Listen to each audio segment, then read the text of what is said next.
মেয়েদের ওয়ানডে বিশ্বকাপ খেলতে ভারতে না যাওয়ার ঘোষণা দিয়েছে পাকিস্তান ক্রিকেট বোর্ড।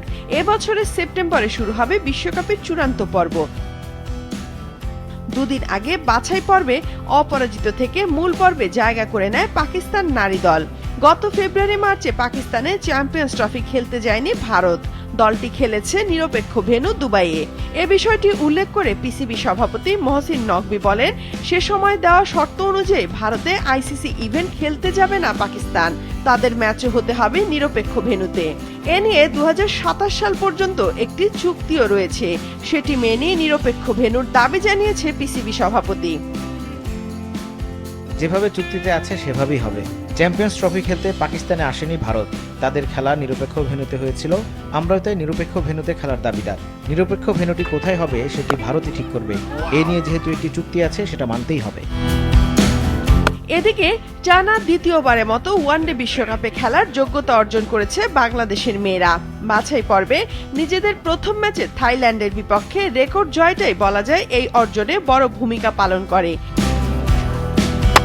এরপর স্কটল্যান্ড ও আয়ারল্যান্ডকে হারিয়ে রান রেটে এগিয়ে থেকে 6 দলের আসরে টেবিলের 1 নম্বর জায়গাটিও দখলে নেয় তারা। কিন্তু চতুর্থ ম্যাচে ওয়েস্ট ইন্ডিজের কাছে হেরে আবারও হুমকির মুখে পড়তে হয় তাদের। শেষ ম্যাচে পাকিস্তানের কাছে হারটা ছিল আরো হতাশার। এরপর ওয়েস্ট ইন্ডিজ তাদের শেষ ম্যাচে থাই মেয়েদের বিপক্ষে প্রায় অবিশ্বাস্যভাবে সমীকরণ মিলিয়ে ফেলার পথে ছিল, কিন্তু অল্পের জন্য তারা পারেনি। মাত্র 0.01 রান রেটে এগিয়ে থেকে বিশ্বকাপে জায়গা করে নেয় বাংলাদেশ। বিশ্বকাপে জায়গা পাওয়াটা যেমন চ্যালেঞ্জিং ছিল টাইগ্রেসদের, তেমনি দায়িত্ব এখন আরো বেড়েছে। এর আগে একবারই মেয়েদের ওয়ানডে বিশ্বকাপে খেলেছে বাংলাদেশ। নিউজিল্যান্ডের মাটিতে 2022 ওয়ানডে বিশ্বকাপে টাইগ্রেসদের বলার মতো তেমন পারফরমেন্স নেই। আসরের 7 ম্যাচের মধ্যে জিতেছে মাত্র একটি, তাও সেই আসরের অন্যতম দুর্বল দল পাকিস্তানের বিপক্ষে।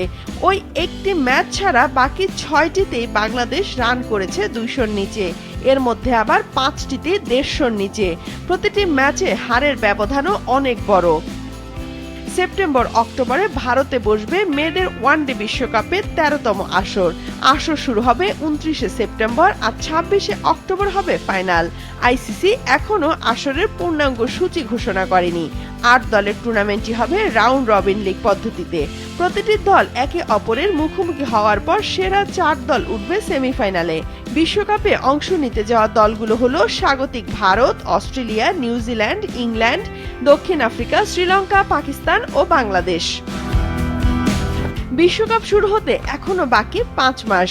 এই সময়ের মধ্যে নিজেদের আরো অনেক উন্নতির জায়গা রয়েছে টাইগ্রেস দলের। বাছাই পর্বে ক্যারিবীয় দল ও পাকিস্তানের বিপক্ষে চাপ সামলাতে পারেনি বাংলাদেশ দল। কিছুটা দুর্বল দল পেলেই কেবল নিজেদের সেরাটা দিতে পারে খেলোয়াড়রা।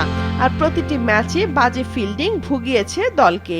তাই হাতে থাকা সময়ের মধ্যে সেরা অবস্থায় পৌঁছানোর চ্যালেঞ্জ নিগার সুলতানা জ্যোতিদের সামনে।